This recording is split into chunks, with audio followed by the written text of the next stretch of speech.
रामपुर से समाजवादी पार्टी के सांसद इस वक्त हमारे साथ मौजूद है बातचीत के लिए। सर, आज केंद्र सरकार की तरफ से वक्फ संशोधन बिल को पेश किया गया, हालांकि लोकसभा से पास नहीं हो पाया, जेपीसी के पास भेजा गया है। किस तरह से आप इसको देख रहे हैं, क्योंकि समाजवादी पार्टी इसका विरोध कर रही है? देखिए, समाजवादी पार्टी विरोध कर रही है। समाजवादी पार्टी इसलिए विरोध कर रही है कि ये वक्फ बिल जो लाया जा रहा है, जिस तरह के इसमें अमेंडमेंट किए गए हैं, उससे जो मज़हब का जो आज़ादी है कि वो अपनी प्रॉपर्टी में जो अपने मज़हब के लिए वक़फ़ कर सके, गरीबों के लिए, मज़हब के वीकर सेक्शन के लिए एक मुक़द्दस फरीज़ा। और फिर उसमें ये भी वो होता है कि सब अलग अलग दर्जे होते हैं। Being as a Islamic scholar में आप सर्च करूं कि उसमें अलग अलग वक़फ़ के वाकिफ़ यानी दान करने वाला जो है उसको वाकिफ़ कहते हैं, कि वाकिफ़ ने अपनी मंशा से, अपने इरादे और से जो चीज़ वक़फ़ की उसी में इसको किसी ने मस्जिद के लिए कहा तो उसको मस्जिद ही रख सकते हैं, किसी ने मदरसे के लिए वक़फ़ किया तो मदरसा, किसी ने बेवाओं और यतीमों के लिए कहा तो उसी में अनाथालय और यतीम खाना ही बना सकते हैं। खैर ठीक है, जो बहुत सी औक़ाफ़ की जायदादें पड़ी हुई हैं और उस पर और न जाने कितने कब्ज़े, ज़्यादातर कब्ज़े तो गवर्नमेंट नहीं किए हैं, बहुत से ज़्यादा करते प्राइवेट लोगों ने भी किए हैं। हमने उसकी तरफ तो तवज्जो नहीं। दिल्ली में कभी 600-700 कब्रिस्तान हुआ करते थे, आज 200 कब्रिस्तान भी मौजूद नहीं है ऑन रिकॉर्ड। तो हम उनकी तरफ हिफाजत की फ़िक्र नहीं कर रहे, जो खैराती इदारे उनको चलाने की फ़िक्र नहीं करते। हमें अचानक ये जो उसमें 2013 में जो अमेंडमेंट हुआ, हम उसको लेकर के बैठ गए कि साहब ये जो है तुष्टीकरण हुआ था, जबकि ऐसा नहीं है। महिलाओं को शामिल करने की बात थी उसमें, और दिल्ली वक्फ बोर्ड जो पिछला था उसमें जो है 2 महिलाएं भी थीं, और जो इलेक्टोरल कॉलेज होता है वो हम उसको ख़त्म करके एक कलेक्टर को दे रहे हैं सारे पावर्स।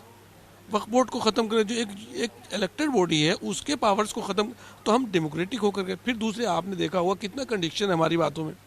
एक तरफ रिजिजू जी फरमा रहे हैं पार्लियामेंट में कि मेंबर ऑफ पार्लियामेंट होता है, सबका होता है, उसमें हिंदू मुस्लिम नहीं कर सकते। उनके मेंबरान कह रहे हैं कि मुस्लिम और यादव ना आए हमारे पास में, हमें वोट नहीं दिया उन्होंने। ये कंट्रडिक्शन है। अगर उसमें ये शिक लगाई गई है कि मुस्लिम होना चाहिए मेंबर ऑफ पार्लियामेंट, जो वक़फ़ की जानकारी की वजह से लगाई गई, इसलिए नहीं कि हमारा दायरा तंग है, जानकारी की वजह भी है। और दूसरे ये कि वो उस कम्युनिटी से उसके जज्बाती लगाव है, क्योंकि उसके पुरखों ने कहीं ना कहीं उसको वक़फ़ किया या उससे इस्तेमाल कर रहे हैं। तो अब उस पर वो कह रहे हैं कि अब आपकी पार्टी तो किसी मुसलमान को टिकट भी नहीं देती। 2 मुसलमान थे, दिखावे के भी थे, सही थे, जो भी थे बेचारे, उनको भी निकाल के बेचारा बना दिया आपने। और आप कह रहे हो कि क्या मेंबर पार्लियामेंट होता है, और आपके मेंबरान कह रहे हैं कि साहब वो मुस्लिम और यादव हमारे पास ना आए चूँकि उन्होंने वोट नहीं दिया है। तो ये जो है, इससे हमें जो है इससे आशंकाएं जो है वो अदल बदल खदशात जो हैं वो पैदा होते हैं कि हमारी नीति और नीयत में फ़र्क है। सरकार की तरफ से ये भी कहा जा रहा है, किरण रिजिजू ने कहा संसद के अंदर कि हम किसी धार्मिक संस्था में हस्तक्षेप नहीं करेंगे। इसके साथ ही ये भी कहा गया कि हम अधिकार देने की बात कर रहे हैं, छीनने की बात नहीं कर रहे हैं। देखिए, दुनिया में जितना अधिकार छीने गए हैं वो सिर्फ देने के नाम से ही छीने गए हैं, ये आप याद रखिए। कभी किसी ने जो है वो ये नहीं कहा कि मैं लेने के नाम से कहेंगे तो फिर कैसे होगा ये पॉसिबल। ये दिखाएंगे, ये बताएंगे कि हम बोरीज को दे रहे हैं, हम शिया कम्युनिटीज़ को दे रहे हैं, हम सब कम्युनिटीज़ को दे रहे हैं। वेलकम है, वीकर सेक्शन के लिए तो औकाफ है ही, हम कब मना कर रहे हैं उनको। लेकिन आप उनकी आड़ लेकर के और उसमें अपनी मंशा पूरी करें जो कि दान करने वाले की मंशा की नीयत के ख़िलाफ़ है, तो फिर वक़फ़, ये इस्लामिक लॉ कहता है, जो शरिया का लॉ है, कि जो वक़फ़ प्रॉपर्टी होती है उसका मालिक अल्लाह होता है। क्योंकि जब उसने आपने एक चीज़ किसी को दान कर दी तो वो मालिक है। आप किससे लड़ाई मोल ले रहे हैं? जिसका मालिक वो, और जो गरीबों और यतीमों, मिस्कीनों, बेवाओं, मोहताजों की जो प्रॉपर्टी है उनसे वो करें। आपको चाहिए था कि आप उसकी हिफाजत कर दें। अब देखिए, उसमें एक प्रोविज़न ये भी है वक़्फ़ अमेंडमेंट 2013 में कि मुस्लिम को ऑब्जेक्शन का टाइम 1 साल दिया गया है। अगर कोई प्रॉपर्टी वक्फ करता है तो कोई भी ऑब्जेक्शन से 1 साल का टाइम है कि साहब ये मेरे फला की थी, बहन की थी, भाई की थी, गलत कर दी, उनकी मंशा नहीं थी।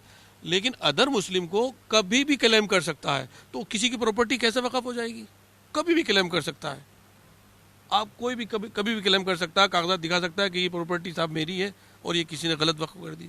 تو اس میں تو سارے دروازوں کو بند کر دیا گیا ہے. آخری سوال ہے میرا, بی جے پی کا آروپ ہے کہ ووٹ بینک کے لیے آپ لوگ وروଧ کر رہے ہیں, یہ بھی آروپ آپ لوگوں پر لگایا جا رہا ہے. دیکھیے ووٹ بینک کس کا, مسلم کسی کا ووٹ بینک نہیں ہے اس دیش میں. مسلم تو اس پر ہے کہ جیو اور جینے دو, سمان لو سمان دو, انصاف لو اور انصاف کرو. یہ غلط ہے. یہ لفظ کہہ کر کے تشتیکرن کا لفظ یوز کر کے یہ لوگوں کا دھیان بھٹکانے کی کوشش ہوتی ہے کہ کہیں ایسا لگے کہ صاحب کسی خاص کمیونٹی کو کچھ خاص رعایت دی جا رہی ہے اور ان کو اسپیشل پروٹیکشن یا اسپیشل کوئی چیز دی جا رہی ہے جو ہمارے حق میں سے کاٹ کے دی جا رہی ہے. ایسا بالکل نہیں ہے. یہ تو پراپرٹیز مسلمس کی ہیں, اوقاف کی پراپرٹیز مسلمس کی ہیں, گورنمنٹ کی نہیں, پرائیویٹ کسی شخص کی نہیں. اور کسی بھی ادر مسلم کو یہ حق ہے کہ وہ کبھی بھی ان پر اگر ان کی ہے کسی کی پرکھوں میں کی کوئی غلط طریقے سے ہو گئی ہے تو اس کو کر سکتا ہے. اب وہ 2 پراپرٹیز کا حوالہ دے رہے تھے کرنجیو جی, ایک 1500 سال پرانا کوئی گاؤں تھا اور وہاں ہے کوئی گاؤں, بے شک کوئی ہوگی, تو اس پر پروویژن ہے اس کا, اس کے کاغذات ہوں گے, اس میں کس طرح سے اگر کوئی غلط ایسا ہوا ہے, کوئی ہزاروں لاکھوں کیسوں میں 1 آدھ 2 چیزیں کبھی ایسے بھی ہو جاتی ہیں کہ ان کا اندراج کسی اور کے نام سے ہو رہا, کہیں اور چینج ہو جاتی ہیں, بہت سی چیزیں ہوتی, تو اس کی انکوائری کرائیے آپ, اس میں تو پروویژن ہے. بہت شکریہ بات چیت کے لیے. کیمرہ پرسن دیویندر کے ساتھ سواتی پاٹھک, بھارت سماچار, دلی.